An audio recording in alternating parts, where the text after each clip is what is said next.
4 other units with the same regimental number. See 78th Regiment of Foot. The 78th Regiment of Foot was a Highland Infantry Regiment of the line raised in late 18th century Scotland for service against the French during the French Revolutionary Wars. The regiment later led to involvement in worldwide military activities in countries such as India, Egypt and South Africa. The regiment is well known for its involvement in the Siege of Lucknow. The deeds were commemorated by poets such as John Greenleaf, Whittier and Alfred, Lord Tennyson. On the 7th of March 1793, Francis Humberston Mackenzie raised the 78th Regiment of Foot. Francis Humberston Mackenzie was chief of the Clan Mackenzie and a descendant of the Earls of Seaforth. Today there is a reenactment regiment and the 78th Highlanders pipe band stationed at Halifax Citadel National Historic Site of Canada, Halifax,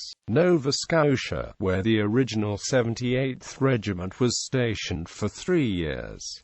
French Revolutionary Wars, Netherlands. During the French Revolutionary Wars, just a year after they were formed, the 78th found itself at the defensive Nijmegen in the Netherlands. About the end of October, the 78th proceeded to Arnhem, the Duke of York's headquarters, and thence by night marched to Nijmegen, against which place the French were erecting batteries. On the 4th of November a sortie was made, when the 78th was for the first time under fire, and did such execution with the bayonet as to call forth the highest encomiums from experienced and veteran officers. The loss of the regiment in this engagement was Lieutenant Martin Cameron and 7 men killed, wounded, Major Malcolm, Captain Hugh Munro, Captain Colin Mackenzie, Lieutenant Bailey, 4 sergeants, and 56 rank and file. South Africa. In June 1795, the 78th attacked the Cape of Good Hope and forced the surrender of Cape Town and Winburg in South Africa. In June 1795, a British fleet under Sir George Elphinstone arrived off the Cape, having Major General James Henry Craig and the 78th Highlanders on board. The Dutch were strongly posted in the fortified camp at Muizenberg, 6 miles on this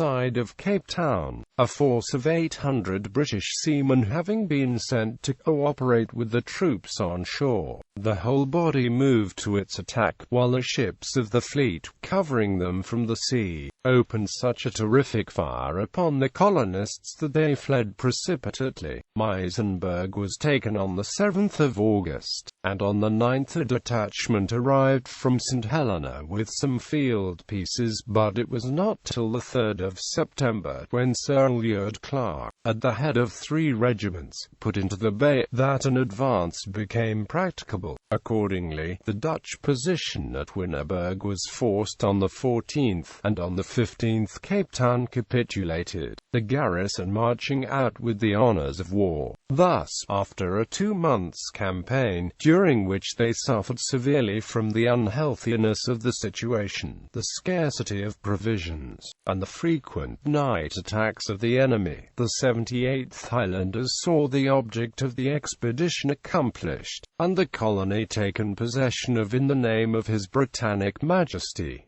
Napoleonic Wars. The 78th was to spend a good portion of its career in India, which became the locale of its greatest military accomplishments.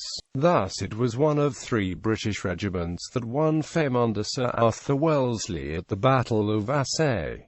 Battle of Assaye. During the Napoleonic Wars, in September 1803, during the Maratha campaign, the 78th took part in the engagement at Assaye under the overall command of Major General Arthur Wellesley, occupying the crucial left flank of the leading attackers. The 78th was the first infantry to reach the Maratha and was instrumental in capturing the enemy guns and routing their infantry country. Shortly after the battle, the 78th were sent in pursuit of fleeing Marathas at Argham. Later in the year, they besieged the fortress of Gwalior to help finish the job they had commenced at Assaye. The 78th were awarded an Assaye colour. The 2nd Battalion of the regiment served in the Mediterranean for the Sicilian Campaign of 1806, quartered at Syracuse, and the Alexandria Expedition of 1807.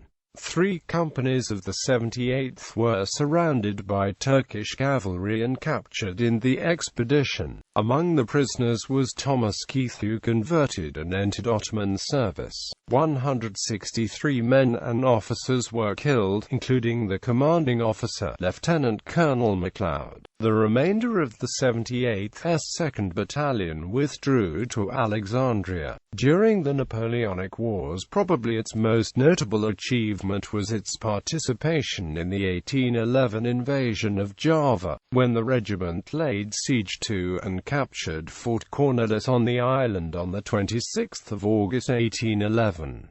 The British lost 154 men in bitter fighting, including the 78th's acting commanding officer, a brevet lieutenant colonel. In early 1812, a detachment of 100 men participated in an unsuccessful punitive expedition against the Sultan of Sambas in Kalimantan, West Borneo, Sukkur, Sindh. In 1842, the 78th were back in India because of the First Anglo-Afghan War. While at Sukkur, Sindh, the regiment suffered its greatest losses. Major General Simpson, Sir Charles Napier's lieutenant, was at Sukkur at the time, and on his return to Hyderabad, caused to be erected there at his own expense a monument to the memory of all those who died. The remainder of the regiment also erected a monument in St. Giles Cathedral, Edinburgh, to the memory of the comrades who died in Sindh. The regiment lost between the 1st of September 1844 and the 30th of April 1845 3 officers, 532 men, 68 women, 134 children, total 737 souls. In 1844, cholera wiped out 535 officers and more than 200 members of the families.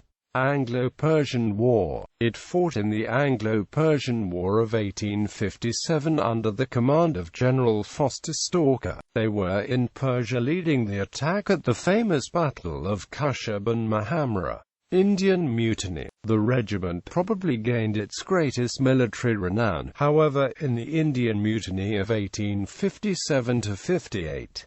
Under the command of Sir Henry Havelock, the 78th was instrumental in the first British thrust down the Ganges into rebel-held territory. The 78th was involved in the recapture of the town of Cawnpore on 16 July. The sepoys laid siege to Cawnpore for 20 days. Without any water, the besieged British defenders and civilians, now weak, and with tropical sickness endemic in the sweltering heat, could no longer hold out, and on 25 June 1857, they surrendered. The survivors, now only numbering about 400, were promised safe conduct out of the city, but as they departed, they were brutally massacred with the exception of 3 men, 73 women, and 124 children who were taken prisoner and held in part of the buildings of the emplacement known as the Bibiga. After the 3 men were summarily executed by firing squad, the rebels, by now in a murderous frenzy, embarked upon a bloodletting slaughter and literally hacked the women and children to pieces with the swords and proceeded to cast the remains into a dry well. The enormity of the massacre made "Remember Cawnpore" the British battle cry for the duration of the Indian Mutiny. Despite being vastly outnumbered, the 78th was instrumental in the recapture of the garrison town of Cawnpore in July 1857. The regiment then was involved in the first relief of the besieged British garrison at Lucknow. On September 25, the 78th arrived and, although battle-weary but burst through and led a furious push into the Residency. The 78th fiercely defended the Residency for 6 weeks until it was finally relieved by Sir Colin Campbell's forces on November 17.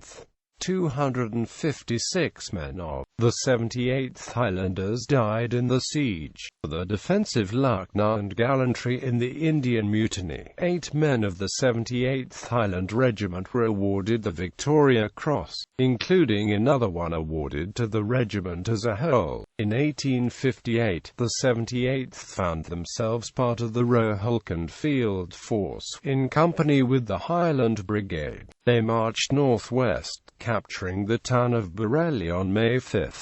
The 78th garrisoned the town until ordered back to Britain in 1859. These feats, against a vastly more numerous enemy, in the hottest season of the year in India when British troops usually lay sweltering in the barracks, became one of the most celebrated epics of the Victorian army. Indeed, dubbed with such sobriquets as "Saviours of India" and "Heroes of Lucknow," it is no exaggeration to say that the officers and men of the regiment for some time afterwards enjoyed the status of great popular heroes. Later in 1861, the noted runic cross monument was erected at Edinburgh Castle Esplanade. The monument was erected on the esplanade of Edinburgh Castle to the memory of the 256 men from all ranks of the 78th that had fallen during the Indian Mutiny. This toll included the lives of 6 drummers.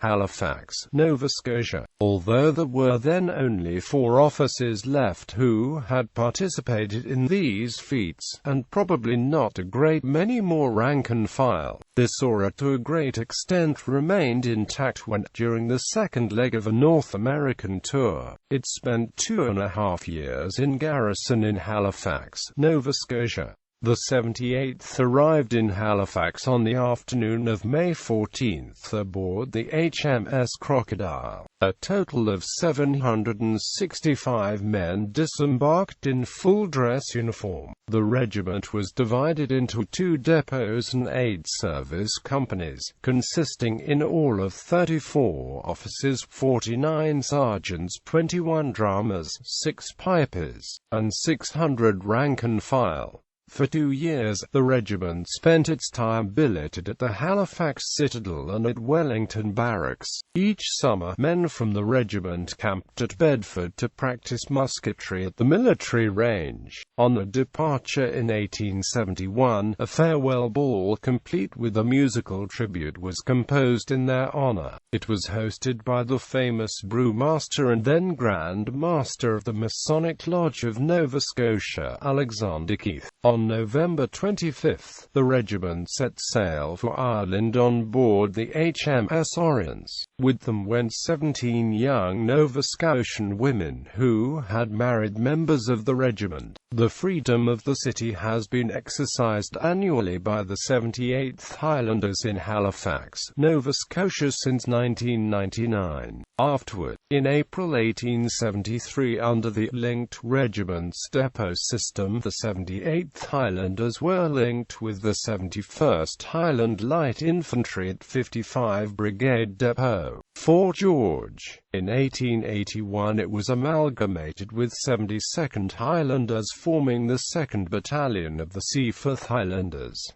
Battle honours. Battle honours won by the regiment were: 2nd Anglo-Maratha War, Assay, Napoleonic Wars, Mida, Java, Anglo-Persian War, Persia, Kushab, Indian Mutiny, Lucknow, 2nd Afghan War, Afghanistan 1879–80. Victoria Cross recipients: Lieutenant Andrew Cathcart Bogle, Indian Mutiny; Lieutenant Joseph Petrus Hendrick Crow, Indian Mutiny; Private James Hollowell, Indian Mutiny; Sergeant Joseph G., Indian Mutiny; Lieutenant Herbert Taylor McPherson, Indian Mutiny; Assistant Surgeon Valentine Munby McMaster, Indian Mutiny; Colour Sergeant Stuart McPherson, Indian Mutiny; Private Henry Ward, Indian Mutiny. Colonels of the regiment: Colonels of the regiment were 78th Regiment of Foot 1793–1796, Lt Gen. Francis Humbertson Mackenzie, Lord Seaforth 1796–1809, Lt Gen. Alexander Mackenzie Fraser 1809–1812, Gen. Sir James Henry Craig, KB 1812–1822, Lt Gen. Sir Samuel Auchmuty, GCB 1822–1834, Lt Gen. Sir Edward Barnes, GCB 1834–1837, Lt Gen. Sir Lionel Smith, BT, GCB, GCH 1837–1851, Gen. Paul Anderson, CB, KC 1851–1853, Lt Gen.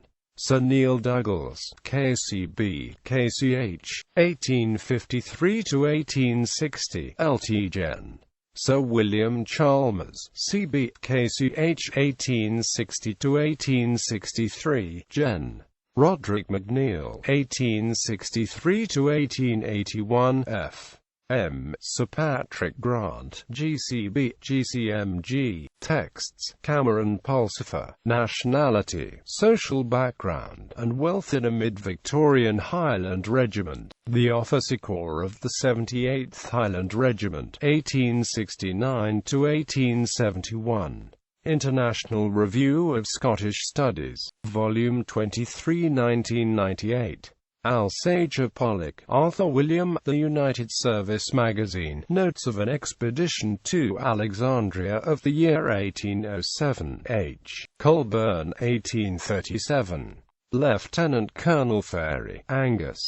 Q. Edition Re. A History of the Queen's Own Highlanders. Inverness, Regimental H. Q. Queen's Own Highlanders, 1998. James McVeigh, The Jubilee Memorial. The historical records of the 78th Highlanders are Ross-shire Buffs, from 1793 to 1887. From official and authentic sources, Dumfries, 1887.